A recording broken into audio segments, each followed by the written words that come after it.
கிறிஸ்துவில் அன்பார்ந்த சகோதர சகோதரிகளே, உங்கள் வாழ்க்கையில் இருக்கின்ற அழுகி போன நிலையில் இருக்கின்ற சடலங்கள், இருக்கின்ற கல்லறைகள் எவை? அது ஒரு உடைந்து போன உறவா, தீராத நோயா, மீள முடியாத கடன் சுமைகளா? அந்த கடன் சுமைகளால் நீங்கள் கேட்கக்கூடிய பழி சொற்களா? மனமுடைந்து போனதால ஏற்பட்டிருக்கக்கூடிய மன உளைச்சல்களா? நம்பிக்கையற்ற நிலைகளா? இயேசு ஆண்டவர் உங்கள் கல்லறையின் முன்னால் நிற்கின்றார். அந்த கல்லை அகற்றி விடுங்கள், நீ நம்பினால் கடவுளின் மாட்சியை காண்பாய். லாசரே, எழுந்து வா. கல்லறைக்கு முன்னால் நிற்பது என்பது என் அன்பார்ந்த சகோதர சகோதரிகளே, ஒரு வெறும் சடங்கு அல்ல.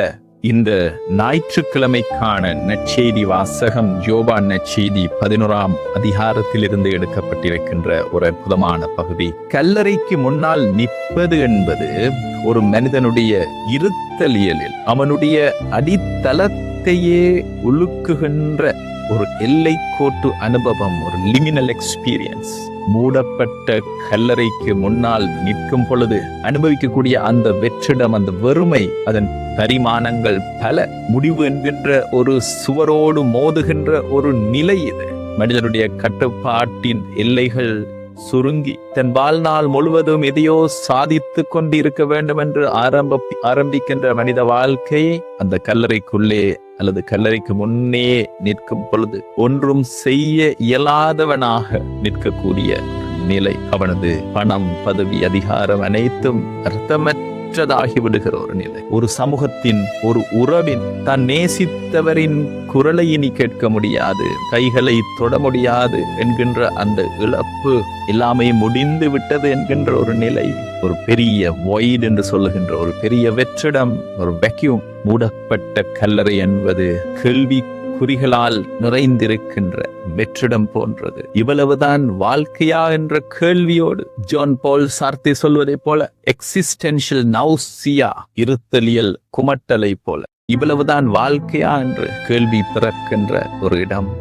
கல்லறைக்கு முன்னால் இருக்கும் பொழுது நானும் ஒரு நாள் இப்படித்தான் ஆவேன் என்கின்ற அந்த மரண விழிப்புணர்வை தருகின்ற வாழ்வின் சாரத்தை நமக்கு காட்டுகின்ற நிலை.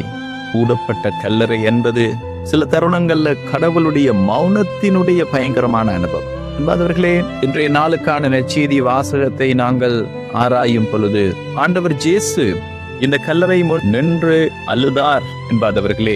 இந்த யோவான் நற்செய்தி 11ஆம் அதிகாரத்திலே லாசரின் கல்லறைக்காக பயன்படுத்தப்பட்டுள்ள இந்த கிரேக்க சொல் எசேக்கியேல் கண்ட உலர்ந்த எலும்புகளின் பள்ளத்தாக்கு விவிலிய இறையியலில் ஒரு மரணத்தின் பிடியை ஒரே நேர்கோட்டில் சந்திக்க செய்கின்றன.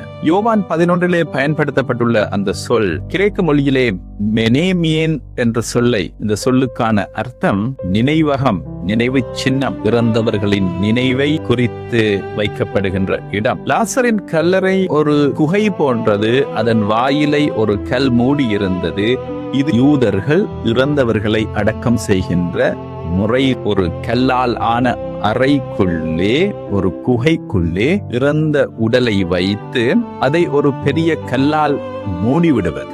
எசேக்கியேல் 37 நாங்கள் காணக்கூடிய அந்த காட்சி ஒரு நம்பிக்கையற்ற, ஒரு நீண்ட கால ஒரு அனுபவம். எலும்புகள் மிகவும் உலர்ந்து போயிருக்கின்ற ஒரு நிலை.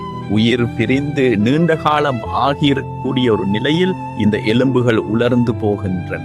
லாசரை அடக்கம் செய்து 4 நாள் ஆகிவிட்டது என்பது இந்த உடல் அழுகி நாற்றம் அடிக்குமே என்கின்ற அந்த வெளிப்பாடு. இயற்கையின் விதிகளின்படி இனி வாழ்வு திரும்பி வருவதற்கு எந்த விதமான சாத்தியக்கூறுமற்ற நிலை.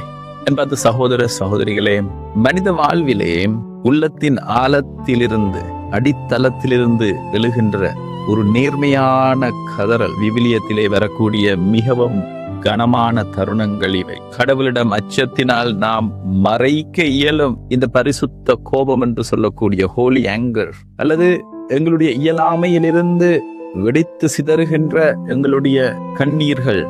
ஏன் ஆண்டவரே? இந்த நற்செய்தியிலே மார்த்தா மற்றும் மரியாள் வழியாக இந்த கேள்விகள். ஆண்டவரே, நீர் இங்கே இருந்திருந்தால் என் சகோதரன் இறந்திருக்க மாட்டான் என்று மார்த்தா இயேசுவை கண்டதும் சொன்ன அந்த முதலாவது வார்த்தை. இதனுடைய உட்பொருள், நீர் ஏன் வரவில்லை ஆண்டவரே? செய்தி அனுப்பினோமே, உம்முடைய தாமதம் தான் என் சகோதரனின் மரணத்திற்கு பொறுப்பு. இது ஒரு தர்க்க ரீதியான வேதனை. அவர் சுகப்படுத்துவார் என்று நாங்கள் நம்பியிருந்தோம், ஆனால் அவர் நேரத்திற்கு வரவில்லையே. என் வாழ்விலும் பிரியமான சகோதர சகோதரிகளே, நான் இவ்வளவு ஜெபித்தேனே, ஏன் அந்த விபத்து நடந்தது? நான் உமக்கு முன் பிரமாணிக்கமாக வாழ்ந்தேனே, ஏன் எனக்கு இந்த தோல்வி? ஏன் நான் தனித்து விடப்பட்டேன் என்கின்ற அந்த கேள்வி, ஏன் என்கின்ற அந்த பெரிய கேள்வி. சகோதர சகோதரிகளே, இந்த கேள்வியை நாங்கள் மரியாளிடம் எதிர்பார்க்கவில்லை. ஆனால் மரியாள் எப்பொழுதும் இயேசுவின் பாதத்தில் அமர்ந்து அமைதியாக இறைவார்த்தையை கேட்பவர். ஆனால் அவரும் இயேசுவின் காலடியில் விழுந்து மார்த்தா சொன்ன அதே வார்த்தைகளை சொல்லுகின்றார். ஆண்டவரை, நீர் இங்கிருந்திருந்தால் என் சகோதரன் இருந்திருக்க மாட்டான். இதனுடைய ஆழமான உட்பொருள் என்னவென்று சொன்னால், ஆண்டவரை, நான் உம்மை எவ்வளவு நேசித்தேனே, உம் பாதத்தில் அமர்ந்து பல மணி நேரம் உம்முடைய வார்த்தையை கேட்டேனே, தியானித்தேனே, உம் காலடியில் அமர்ந்து கண்ணீர் வடித்தேனே, அந்த அன்பிற்காகவாவது நீர் சீக்கிரம் வந்திருக்க கூடாதா? ஒரு பக்தியுள்ள ஆன்மா காயப்படும் பொழுது அதன் வலி மிக அதிகமானது. கடவுள் கைவிட்டு விட்டார் என்கின்ற உணர்வு உள்ளத்தை சுட்டெரிக்கின்ற ஒரு உணர்வு. லாசருடைய சகோதரி மரியாளையும் இது சுருட்டி போடுகிறது. அந்த சகோதர சகோதரிகளே, இந்த மனித அனுபவத்தை, வாழ்வியல் அனுபவத்தை நாங்கள் சற்று ஆழமாக சிந்தித்தோம் என்று சொன்னால், இயேசு சிலுவையிலே கதறிய அந்த கதறல், எலோயி எலோயி லேமா சபக்தானி என்கின்ற அந்த கதறல், என் நிறைவா என் நிறைவா ஏன் என்னை கைவிட்டீர் என்று மத்தேயு நற்செய்தி 27:46 காணக்கூடிய இந்த கதறல், லாசரின் கல்லறை அருகே மார்த்தா கேட்ட ஏன் வரவில்லை என்ற கேள்வி, மரியாள் கேட்ட நீர் ஏன் தாமதித்தீர் என்ற அந்த கேள்வியோடு சிலுவையிலே மகனிடமிருந்து தந்தையை நோக்கி கேட்கப்படுகிறது. ஆன்மாவின் 2 இரவுகள் என்கின்ற அந்த அனுபவம், ஏன் என்கின்ற அந்த கேள்விக்கு பின்னாலே ஒரு பதில் காத்திருக்கிறது. என்பதவர்களே, இந்த நேர்மையான கேள்வியை, பல வேளைகள்ல எங்களிடம் வரக்கூடிய அந்த நேர்மையான கோபத்தை, அந்த நேர்மையான கவலையை நாங்கள் இறைவனிடம் கேட்க வேண்டும். கடவுள் ஏன் தாமதிக்கிறார்? பல கேள்விகளுக்கு எங்களால் பதில் சொல்ல முடியாது. மார்த்தாவும் மரியாளும் ஏன் வரவில்லை என்று கேட்ட அந்த இருண்ட இடத்தில் இயேசு ஆண்டவர் சிலுவையிலே என் நிறைவா என் நிறைவா ஏன் என்னை கை நகழ்ந்தீர் என்கின்ற அந்த கேள்வி, இந்த கேள்விகள் எங்கள் வாழ்க்கையிலும் பல வடிவங்களிலே நாங்களும் கேட்கின்ற ஒரு கேள்வி. இந்த கேள்வி மனித ஆன்மாவின் ஆழத்திலிருந்து தீரிட்டு வருகின்ற ஒரு இருத்தலியல் அலறல், எக்ஸிஸ்டென்ஷியல் கிரை. அதாவது விபிலியத்தின் மூல மொழிகளான எபிரேயம், கிரேக்கத்தின் வழியாக சொல்லும் பொழுது இந்த கேள்வி ஒரு வெறும் வினாவாக அல்ல, ஒரு ஆன்மீக போராட்டமாக காட்டப்பட்டிருக்கிறது. இந்த மூல மொழிகளின் அடிப்படையில இந்த ஏன் மற்றும் நீர் இங்கே இருந்திருந்தால் என்கின்ற அந்த ஆதங்கத்தை நாங்கள் சற்று ஆராய்ந்து பார்த்தோம் என்று சொன்னால், கிரேக்க மூல உரையில கிரியே இங்கே பயன்படுத்தப்பட்டுள்ள என்பது இஃப், எஸ் என்பது verb ஆகிய சொற்கள் கடந்த காலத்தில் நடந்திருக்க வேண்டிய ஆனால் நடக்காமல் போன ஒரு வாய்ப்பை ஏக்கத்தோடு சுட்டி காட்டுகின்றன. ஆண்டவரே, நீர் இங்கே இருந்திருந்தால், ஆனால் நீர் இல்லாமல் போய்விட்டீரே, அதனால இது இப்படியாக நடந்து விட்டதே. மனதினுடைய ஒரு மிகப்பெரிய பலவீனம். அப்படி நடந்திருந்தால் இப்படி ஆகியிருக்காதே என்கின்ற அந்த எண்ணம், இஃப் ஒன்லி ட்ரக் என்று சொல்லப்படுகின்ற அந்த விடயம், இது மனித மனம் அடிக்கடி எங்களுக்குள்ளே எழுப்புகின்ற ஒரு அங்கலாய்ப்பு. அப்படி நடந்திருந்தால் இப்படி ஆகியிருக்காதே என்கின்ற அந்த எண்ணம் நம்மை ஒரு மன கல்லறைக்குள் சிறை வைக்கின்றது. ஏன் என்கின்ற இந்த வார்த்தை எபிரேயத்துல லாமா என்ற அந்த வார்த்தை. பழைய ஏற்பாட்டில் பிரியமான சகோதரர்களை, சங்கீதம் 22:1 நாங்கள் காண்கின்றோம். சிலுவை அடியிலே ஆண்டவர் இயேசுவினுடைய அந்த கதறல். மத்தேயு 27:46 காண்கின்ற அதே வசனம். இயேசு கதறிய அந்த ஏன் என்கின்ற அந்த சொல்லின் வேர் மிக ஆழமானது. ஏலி ஏலி லாமா சபக்தானி. லாமா என்பது எபிரேயத்துல ஒரு காரணத்தை கேட்பது மட்டுமல்ல, அது ஒரு நோக்கத்தை கேட்பது. எதற்காக என்னை இப்படி இருட்டிலே கைவிட்டீர் என்று நோக்கத்தை கேட்பது. சபக்தானி என்ற அந்த சொல்லின் வேர் அசப் என்று சொல்லுகின்ற இதனுடைய நேரடி பொருள் என்னை திறந்த நிலையிலே கைவிட்டு விட்டீரே என்கின்ற. எப்படியாக ஒரு தந்தை தன் குழந்தையின் கையை பிடித்து கூட்டிச் செல்லும் பொழுது திடீரென்று கையை விட்டுவிட்டால் அந்த குழந்தை உணரக்கூடிய அதே தவிப்பை தான் லாசருடைய கல்லறையிலே மரியாள் அழுத அந்த அழுகை, மார்த்தா வெளிப்படுத்திய அந்த அழுகை, சிலுவையிலே ஆண்டவர் இயேசு கதறிய அந்த கதறல் கைவிடப்பட்ட உணர்வின் வெளிப்பாடு. அன்பான சகோதர சகோதரிகளே, ஏன் என்கின்ற இந்த கேள்விக்கு பல தருணங்கள்ல எங்களுக்கு பதில்கள் இல்லை. மனித வாழ்விலே இறைவனுடைய மௌனத்திற்கு முன்னால் அந்த கேள்வியோடு நாங்கள் பயணம் செய்ய வேண்டும். இன்றைய நற்செய்தி வாசகத்திலே இந்த ஏன் என்கின்ற இந்த ஆழமான ஆன்மாவின் கேள்விக்கு ஒரு தெளிவை, ஒரு விளக்கத்தை நாங்கள் காண்கிறோம். லாசருடைய மரணம் என்பது ஒரு குடும்பத்தின் எதிர்பார்ப்பை, ஒரு இளைஞனுடைய எதிர்காலத்தையும் ஒரு நொடியில் சுருட்டி போட்ட ஒரு பேரதிர்ச்சி, அவன் இன்னும் வாழ்ந்திருக்க வேண்டுமே என்ற அந்த ஆற்றாமையை தான் மார்த்தா மரியாள் சொற்களிலே நாங்கள் காண்கிறோம். வாழ்வின் மிக கடுமையான ஏமாற்றத்தின் விளிம்பில் நின்ற அந்த தருணத்தில் அந்த சகோதர சகோதரிகளே, இந்த நற்செய்தி வாசகத்திலே நாங்கள் காணக்கூடிய இன்னொரு முக்கியமான ஒரு விடயம், ஆண்டவர் இயேசு கண்ணீர் சிந்தி அழுகின்ற அந்த நிலையை நாங்கள் காண்கின்றோம். இயேசு ஆண்டவர் விவிலியத்தை நாங்கள் எடுத்து பார்க்கும் பொழுது அவர் எத்தனை முறை அழுதார் என்று சொல்லி நற்செய்தியில் நூல்களிலே தேடி பார்க்கும் போது இயேசு அழுததாக 3 முக்கிய இடங்கள் குறிப்பிடப்படுகின்றன. ஒன்று, லாசருடைய கல்லறையில் யோவான் 11:35 நண்பன் லாசருடைய மரணத்தின் முன் அவருடைய சகோதரிகளுடைய அந்த துயரத்தினை கண்டு அவர் அழுகிறார். இரண்டாவதாக, ஜெருசலேம் நகரை பார்த்து லூக்கா நற்செய்தி 19:41 வரப்போகும் அழிவை முன்னறிந்து அவர் அழுகிறார். மூன்றாவதாக, கெத்செமனி தோட்டத்திலே எபிரேயருக்கு எழுதிய திருமுகத்திலே 5:7 நாங்கள் இப்படியாக குறிப்பிடப்பட்டுள்ளதை காண்கிறோம். சிலுவை சாவிற்கு முன்னதாக தந்தையிடம் அவர் மன்றாடிய பொழுது இயேசு அழுதார் என்று சொன்னவர்களே. லாசருடைய நிகழ்விலே இந்த யோவான் 11ஆம் அதிகாரத்திலே இயேசுவின் அழுகையை குறித்து காட்ட பயன்படுத்தப்பட்ட கிரேக்க சொற்கள் ஒரு வார்த்தை அல்ல, 2 வார்த்தைகள் இங்கே பயன்படுத்தப்பட்டுள்ளதை எங்களால் அவதானிக்க முடிகிறது. சொல் ஆய்வு அடிப்படையிலே இந்த யோவான் 11:35 அவர் கண்ணீர் சிந்தினார். ஜீசஸ் வெப்ட், இயேசுஸ் எதர்கெய்சன். இதனுடைய பொருள் இது சத்தமிட்டு புலம்பும் அழுகை அல்ல, மாறாக இது ஒரு ஆழமான இதயத்தின் பாரத்தை வெளிப்படுத்துகின்ற, விம்மி அழுகின்ற தன்னுடைய நண்பனுக்காக அவர் அடைந்த வேதனையின் வெளிப்பாடு. இரண்டாவதாக நாங்கள் காணக்கூடிய இந்த அழுகை யோவான் 11:33-38 குறிப்பிடப்பட்டுள்ள இந்த வார்த்தை, அவர் உள்ளம் குமுறினார். He groaned in spirit.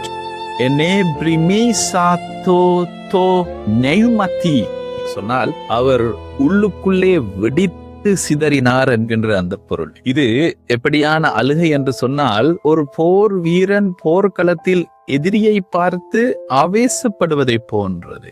மரணம் என்கின்ற எதிரி தான் படைத்த மனிதனை இப்படி மரணம் சிதைத்து வைத்திருக்கிறதே, தன் அன்பு செய்கின்றவர்கள் இவ்வளவு வேதனையோடு இருக்கின்றார்களே என்கின்ற அந்த கோபம் கலந்த அழுகையை குறித்து காட்டுகிறது. அன்பார்ந்தவர்களே, இயேசு ஆண்டவர் ஏன் அழுதார் என்கின்ற அந்த கேள்வியை நாங்கள் ஆழமாக உற்று நோக்கினோம் என்று சொன்னால், லாசரை இன்னும் சில நிமிடங்களில் உயிர்ப்பிக்க போகிறோம் என்று இயேசு தெரிந்திருந்தும் இயேசு ஏன் அழ வேண்டும்? அங்குதான் ஆண்டவர் இயேசுவினுடைய அந்த உண்மையான எம்பதி என்று சொல்லுகின்ற அந்த உணர்வை பகிர்ந்து கொள்ளுகின்ற மார்த்தா மரியாள் மற்றும் அங்கு இருந்தவர்களுடைய அந்த வேதனையை கண்ட பொழுது, அவர்களின் துயரம் அவரை தொட்ட பொழுது, அவர் தூரத்தில் இருந்து வானத்தில் இருந்து வேடிக்கை பார்க்கின்ற ஒரு கடவுள் அல்ல, நம் வேதனையில் நம்மோடு இருந்து உடன் அழுகின்ற ஆண்டவர்.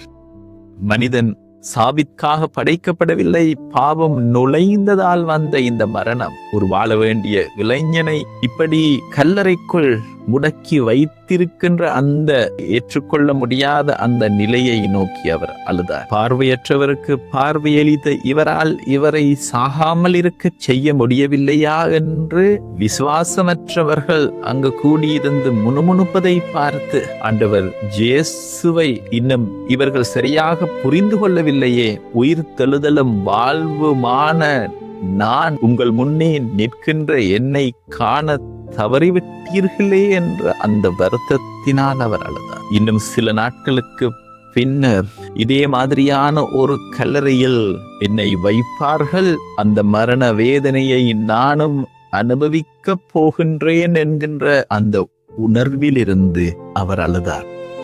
சகோதர சகோதரிகளே, லாசருடைய மரணம் ஒரு ஏற்றுக்கொள்ள முடியாத ஒரு விபத்தை போன்றது.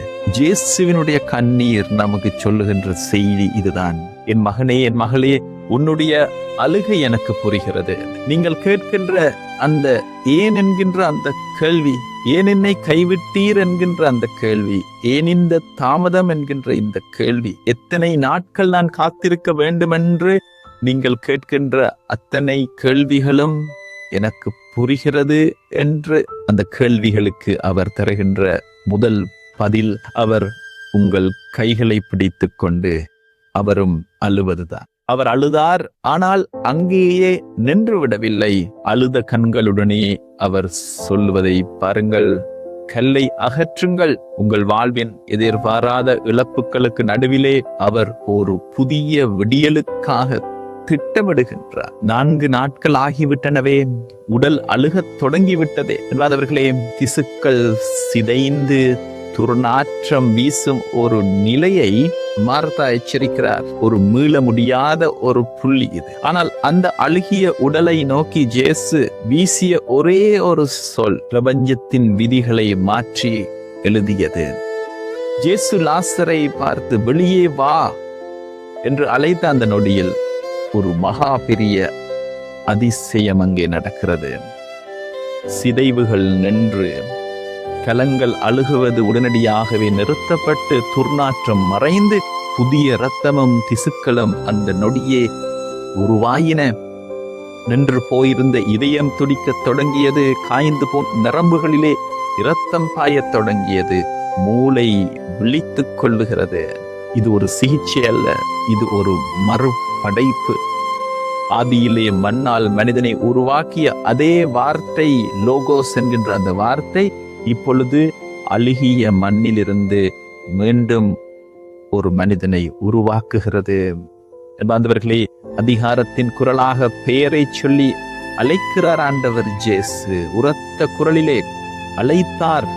மரணத்திற்கு முன்னால் அந்த பள்ளத்தாக்கில் கிடக்கின்ற எல்லா எலும்புகளையும் எழுப்பும் அதிகாரம் அவருக்கு உண்டு. லாசரே என்று அவர் அழைத்த அந்த தருணத்திலே மரணப்பிடியில் இருந்த லாசரின் ஆன்மா அந்த அதிகாரம் மிக்க குரலுக்கு கட்டுப்பட்டு மீண்டும் உடலுக்குள் புகுந்து மரணம் தன் இரையை விடுவிக்க வேண்டியதாயிற்று. லாசர் வெளியே வந்த பொழுது அவர் இன்னும் மார்ச்சிலைகளால் சுற்றப்பட்டிருந்தார். அவன் கட்டுக்களை அவிழ்த்து போக விடுங்கள் என்று சொல்லி ஆண்டவர் சொன்ன அந்த வார்த்தைகள். பிரியமான சகோதர சகோதரிகளே, நாம் பெரிய துயரிலிருந்து கல்லறையிலிருந்து வெளியே வந்தாலும் சில பழைய காயங்கள், பயங்கள் நம்மை இன்னும் கட்டியிருக்கலாம். அந்த பழைய மரண கட்டுக்களை அவிழ்த்து எறிந்துவிட்டு முழுமையான சுதந்திரத்தோடு ஆவிக்குரிய இயல்பில் வாழ வேண்டும் என்று சொல்லி ஆண்டவர் அழைத்து நிற்கிறார். அழுகி போன ஒரு சடலம் இறைவனின் ஒரே ஒரு சொல்லால் எழுந்து நடப்பது என்பது கடவுளால் முடியாதது எதுவும் இல்லை என்பதற்கான இறுதி சான்றிதழ். உங்கள் கனவுகள் அழுகி போயிருக்கலாம், உங்கள் உறவுகள் துர்நாற்றம் வீசலாம், உங்கள் நம்பிக்கை சிதைந்து போயிருக்கலாம். ஆனால் உயிர்த்தெழுதலும் வாழ்வுமான அவர் உங்கள் கல்லறையின் முன் நின்று கொண்டிருக்கிறார். அவர் சொல்லும் அந்த ஒரே ஒரு சொல், வெளியே வா, உங்கள் வாழ்வின் எல்லா சிதைவுகளையும் மாற்ற போதுமானது. அன்பானவர்களே, இந்த யோவான் 11 இயேசு ஆண்டவருடைய இந்த அதிகாரம் மிக்க இந்த வார்த்தை, நானே உயிர்த்தெழுதலும் வாழ்வும் நானே என்று அவர் சொன்ன அந்த வார்த்தை, காலங்களை கடந்த நானே என்று பழைய ஏற்பாட்டிலே யாவே இருக்கின்றவர் நானே, நானே இருக்கின்றவர் என்று தன் பெயரை அறிவித்த ஆண்டவர் மார்த்தாவிடம் உயிர்த்தெழுதலும் வாழ்வும் நானே என்று, ஏகோ எம்மிஹே, காலங்களை கடந்த நானே என்று உறுதியாக சொல்கிறார். யூத வரலாற்றிலே உயிர்த்தெழுதல் என்பது இறுதி நாளில் நடக்கின்ற ஒரு பொதுவான நிகழ்வு என்று அவர்கள் நம்பினார்கள். ஆனால் இயேசு அதை நிகழ்காலத்திற்கு கொண்டு வருகிறார். 2ஆம் வாசகத்திலே ரோமையர் 8:11 நாங்கள் பார்த்த இயேசுவை இறந்தோரிடமிருந்து எழுப்பிய அதே ஆவியானவர் உங்களுக்குள் குடிகொண்டிருந்தால் நீங்கள் மரணத்தை வென்றவர்கள் ஆவீர்கள் என்று சொல்லி பவுல் சொல்லுகின்ற வார்த்தைகள். அந்த சகோதர சகோதரிகளே, உயிர் கொடுப்பார் என்பதற்காக பயன்படுத்தப்பட்டுள்ள அந்த கிரேக்க சொல் ஜூபோயே, இதனுடைய பொருள் உயிரற்ற ஒன்றுக்குள் உயிரை பாய்ச்சுவது. லாசருடைய அழுகிய உடலுக்குள் பாய்ந்த அதே ஆவி நம்முடைய சோர்ந்து போன வாழ்விற்குள்ளே, ஒரு வகையில் ஊனியல்பிற்குள்ளே சிதைந்திருக்கின்ற வாழ்விற்குள்ளே அதே ஆவியானவர் பாயும் பொழுது துள்ளி எழும்புகின்ற, உயிர் பெறுகின்ற வாழ்வாக எழுந்திடும். ரோமையர் 8:11 காணக்கூடிய இயேசுவை எழுப்பிய அதே ஆவி உங்களுக்குள் குடிகொண்டிருக்கிறார் என்ற பவுலுடைய வார்த்தைகள் இங்கே நிஜமாகின்றன. லாசரே வெளியே வா என்பதோடு மட்டும் நிற்காமல் தூய ஆவியை பெற்றுக்கொள்ளுங்கள்.